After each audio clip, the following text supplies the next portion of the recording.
Hello student, welcome to my channel.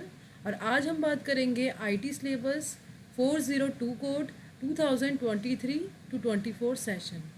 Friend, आज students हम बात करेंगे इस लेटेस्ट सेशन के बारे में कि आईटी का क्या क्या सिलेबस इसमें इंक्लूड है और क्या इसमें हटाया गया है और क्या नए अपडेट्स आए हैं। तो बात करते हैं डायरेक्टली सिलेबस से। तो ये देखिए, आप स्क्रीन में आपको दिख रहा होगा आईटी 402 कोड इसमें मेंशन है एंड 2023 एंड 24 सेशन का ये सिलेबस हम डिस्कस करेंगे।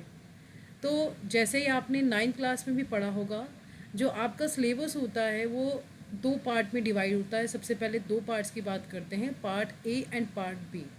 Part A contain 5 units, 5 units हैं। पिछले साल 2022 से 23 वाले सेशन में जो आपकी 2 यूनिट है, कम्युनिकेशन स्किल्स और ग्रीन स्किल्स, ये हटा दी गई थी, लेकिन इस साल दोबारा से ये दोनों यूनिट आपकी ऐड कर दी गई है। तो इसमें मेंशन भी है कि कितने कितने मार्क्स की कौन कौन सी यूनिट आएगी।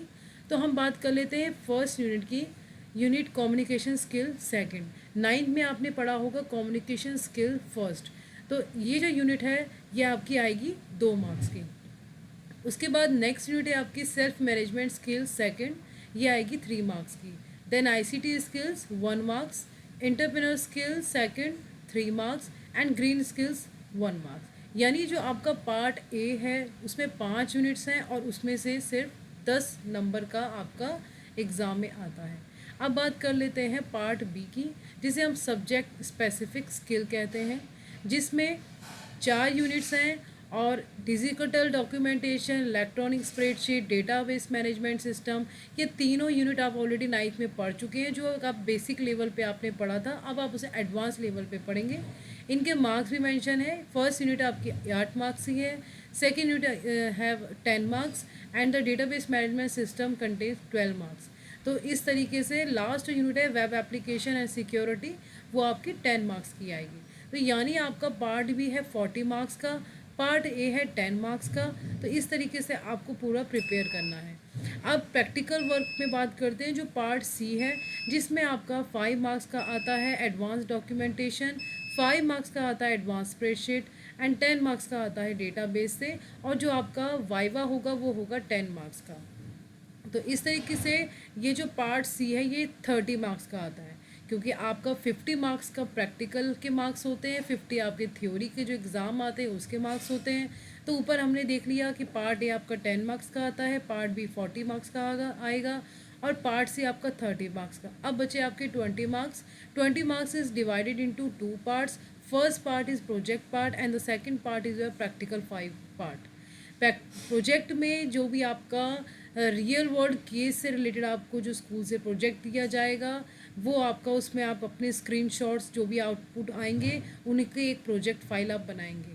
उसके बाद ऐसे ही आप प्रैक्टिकल फाइल में भी करेंगे, जिसमें आप राइटर, कैस और बेस को इंक्लूड करेंगे, जिसकी में कम से कम 5 प्रॉब्लम्स को या 5 क्वेरीज को आप इंक्लूड करके उसके सॉल्यूशन का स्क्रीनशॉट लगा के आप अपनी फाइल को जमा करेंगे। तो यानी टोटल हमारे पास 100 मार्क्स का, हमने दोबारा से एक बार बात कर लेते हैं, पार्ट ए 10 मार्क्स है, part B 40, part C 30 and part D 20। तो इस तरीके से 100 मार्क्स। तो चलो स्टूडेंट्स थोड़ा डिटेल में इनके बारे में पढ़ लेते हैं कि कैसे कैसे ये टॉपिक्स इसमें इंक्लूडेड है। तो सबसे पहले बात करते हैं यूनिट 1 की। यूनिट 1 के जो डिजिटल डॉक्यूमेंटेशन है और बाकी की जो आपकी यूनिट्स हैं, इसका जो है आपका कवर्ड है वो दूसरे पार्ट में कर लिया जाएगा। ये सब्जेक्ट स्पेसिफिक स्किल के बारे में ज़्यादा बात करेंगे, क्योंकि फिर 40 मार्क्स का लगभग इसमें से आएगा। तो हम बात करते हैं आपके डिटेल सब्जेक्ट डिटेल टॉपिक्स की। तो जिसमें डिजिटल डॉक्यूमेंटेशन जो है टॉपिक आपका एडवांस लेवल का आता है आपके 10th क्लास में। तो ये टॉपिक हम सीखेंगे, create and apply the styles in the document. तो मैं आपको इस पीडीएफ का लिंक अपने यूट्यूब चैनल के डिस्क्रिप्शन में दे दूँगी, वहाँ से आप डाउनलोड करके इसका प्रिंट आउट निकाल के अपने पास रख सकते हैं। तो इस तरीके से ये डिटेल भी इसमें पूरा मेंशन किया गया है कि कौन कौन से टॉपिक इसमें इंक्लूड करे जाएंगे। जैसे आपका मेल मर्ज है या स्टाइल्स कैसे अप्लाई कर सकते हैं हम अपने डॉक्यूमेंट में, एंड टेबल ऑफ कंटेंट आप कैसे यूज़ कर सकते हैं, टेम्पलेट्स का क्या इंपॉर्टेंट रोल होता है आपके डॉक्यूमेंट्स में। अब बात कर लेते हैं नेक्स्ट जो वेरी इंपॉर्टेंट है, जो है इलेक्ट्रॉनिक स्प्रेडशीट, जो आपने एक्सेल के बारे में या लिब्रे ऑफिस कैल्क भी हम कह, जो दूसरा उसका एप्लीकेशन है उसके में आपने पढ़ा होगा। तो हम इसमें कंसोलिडेशन जैसे टूल्स के बारे में बात करते हैं, सिनेरियो के बारे में पढ़ते हैं, गोल सीक, लिंक कैसे स्प्रेडशीट कराई जाती है, मैक्रोस कैसे यूज़ करते हैं। तो ये सब चीज़ें हम आपके इस वाली यूनिट में पढ़ेंगे, यूनिट 2 में। अब बात करते हैं डेटाबेस मैनेजमेंट सिस्टम। ये यूनिट भी बहुत इंपॉर्टेंट है। इसमें भी जो कंसेप्ट हैं वो डेटाबेस मैनेजमेंट सिस्टम से रिलेटेड हैं, उनके बारे में डिटेल में आपको पढ़ना पड़ेगा। एंड इसमें आपके कुछ एसक्यूएल क्वेरी के बारे में भी इंक्लूड किया जाएगा सिलेबस। आप कैसे एसक्यूएल में क्रिएट कर सकते हैं डेटाबेस, कैसे टेबल क्रिएट करते हैं, तो ये सब भी आपका इसमें इंक्लूड किया जाएगा। तो इस तरीके से ये पूरा डिटेल सिलेबस है आपके सामने। थ्योरी कैसे में क्या क्या इंक्लूड होगा और क्या क्या प्रैक्टिकल में इंक्लूड होगा, ये भी पूरा अच्छे से पीडीएफ फाइल में मेंशन किया गया है। तो ये पीडीएफ फाइल का लिंक आप डिस्क्रिप्शन से ले लेना और डिटेल में आपको इसे निकाल के पढ़ लेना कि कितना आपने सिलेबस अभी तक कवर किया है, कितना आपका बचा है। So thank you students.